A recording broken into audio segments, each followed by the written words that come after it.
नमस्कार, जय हिंद। आज आपका टॉपिक है EMF of the cell. EMF का फुल फॉर्म होता है इलेक्ट्रोमोटिव फोर्स।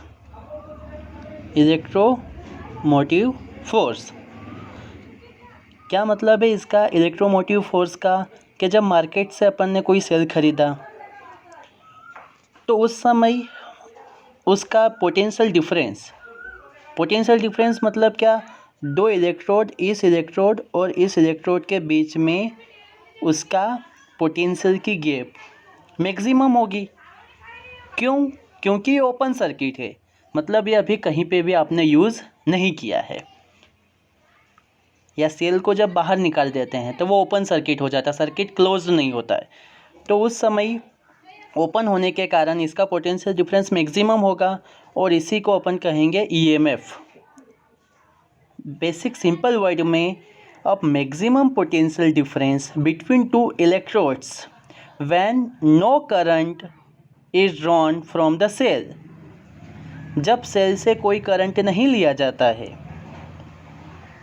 तो उसके इलेक्ट्रोड के बीच में पोटेंशियल डिफरेंस मैक्सिमम होता है और उसी को कहते हैं ईएमएफ।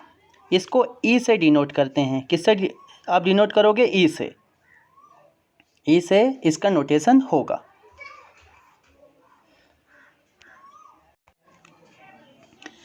इसी के आगे आता है इंटरनल रेजिस्टेंस। इंटरनल रेजिस्टेंस अब क्या होगा कि जो सेल है उस सेल का खुद का एक छोटा सा इंटरनल रेजिस्टेंस होगा। A resistance created by cell is called internal resistance. Internal मतलब उसके खुद का, रेजिस्टेंस का मीनिंग आप समझते हैं। It is a resistance offered by the electrolytes and electrodes of the cell when the current flow through it। जब cell को लगा दिया आपने, जब सेल को आपने घड़ी के अंदर लगा दिया, रिमोट के अंदर लगा दिया, तो अब उस सेल से करंट फ्लो हो रहा है। लेकिन जो सेल है उस सेल का खुद का इंटरनल रेजिस्टेंस भी होगा और उसी को क्या कहते हैं? Internal resistance of the cell. उसी को क्या कहेंगे? Internal resistance of the cell. और इसको किससे डिनोट करोगे आप? आर से, स्मॉल आर। ध्यान रखें, स्मॉल आर से। अगर आपने कैपिटल आर लिख दिया तो रेजिस्टेंस हो जाएगा और स्मॉल लिख दिया तो वो इंटरनल रेजिस्टेंस। और ईएमएफ का क्या होगा? ई से नोटेशन होगा। अब इलेक्ट्रोड्स क्या होते हैं? आपने केमिस्ट्री में स्टडी करा है, एनोड, कैथोड। इलेक्ट्रोलाइट्स वो solution, solution between two electrodes या मीडियम, उसको इलेक्ट्रोलाइट्स सॉल्यूशन कहते हैं। आप समझते हैं ZnSO4, H2SO4, कोई सा भी सॉल्यूशन हो सकता है ये। इसी को अपन क्या कहेंगे? Electrolytes solution. अब इंटरनल रेजिस्टेंस किस किस के ऊपर डिपेंड होगा? किस पर डिपेंड होगा? नेचर ऑफ द इलेक्ट्रोड्स, उसके नेचर पे डिपेंड होगा कि वो कौन सा है, कॉपर है, आयरन है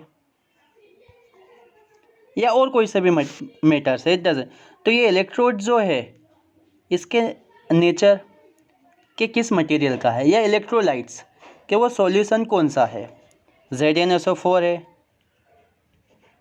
या H2SO4 है, वो कौन सा सॉल्यूशन है, इसके ऊपर वो आपका होगा depend.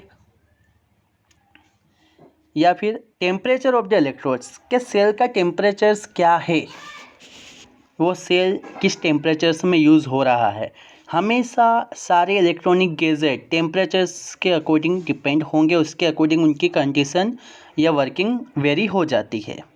Distance between the electrodes, के ये एक इलेक्ट्रोड है, एनोड और कैथोड, ठीक है। सपोज़ ये एनोड है, ये कैथोड है, तो इन दोनों के बीच की जो गैप है इसके ऊपर भी वो डिपेंड होगा।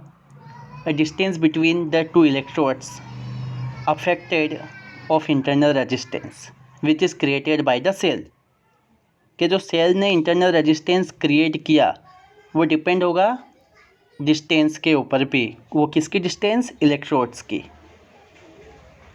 Area of the electrodes, resistance में अपन ने देखा था कि R is inversely proportional to 1/a। Area ज़्यादा होगा तो इंटरनल रेजिस्टेंस क्या होगा, कम होगा, और एरिया कम होगा तो इंटरनल रेजिस्टेंस ज़्यादा होगा।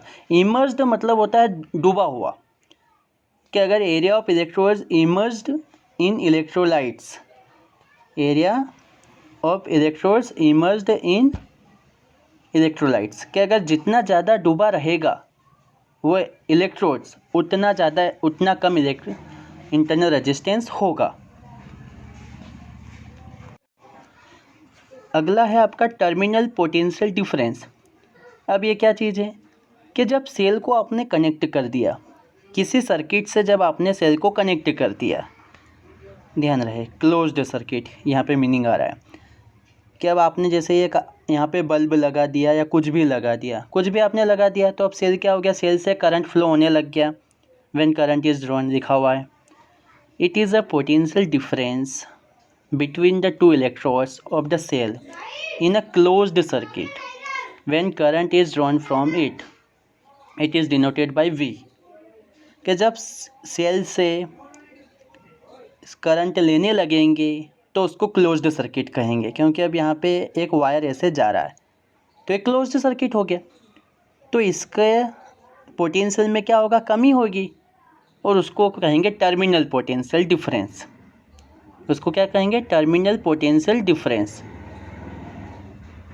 इसकी इक्वेशन क्या होगी, V क्या है, ये इसके बीच का डिफरेंस, ये V क्या हो जाएगा, EMF ऑफ द सेल, ये क्या है आपका EMF, ये R क्या है, इंटरनल रेजिस्टेंस, ये क्या है R इंटरनल रेजिस्टेंस, और I क्या है, करंट फ्लो हो रहा है, ये I क्या हो रहा है आपका, करंट फ्लो हो रहा है, ये आपका करंट फ्लो हो रहा है, और ये V क्या है, potential difference, terminal potential difference.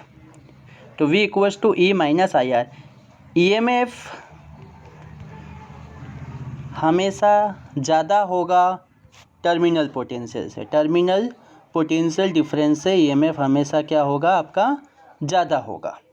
हमेशा ये इस चीज़ को आप याद रखना, MCQ में पूछा जाता है। ठीक है, जय हिंद। आज के लिए इतना ही।